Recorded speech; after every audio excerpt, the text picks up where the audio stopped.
Грчките царински служби, незадоволни од ниските примања, утрово повторно стапија во штрајк, при што за сообраќај затворени се граничните премини Дојран и Меджитлија од грчка страна, каде се пропуштаат само пешаци.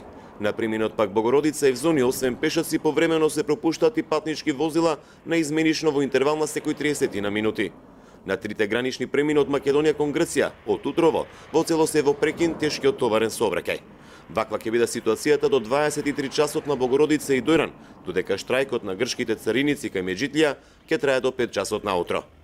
На Дојран, заради најавата, нема поголема фреквентност од возила пред Плавнево. Сите кои имаат намера да патуваат кон Грција со возило се пренасочуваат кон Богородица, каде се пропуштаат на секој половина час. Слична е состојбата и кај Гевгелија, а во меѓуграничниот простор кон Грција има десетина товарни возила. И таму беше намален интензитетот на патничкиот сообраќај. За непол месец ова е втори еднодневен штрајк на грчките цариници. Според информациите, доколку не им бидат зголемени платите, не се исклучува можноста да се блокираат граничните премини кон Македонија и во иднина, при што време траењето на блокадите би траеле повеќе од 24 часа.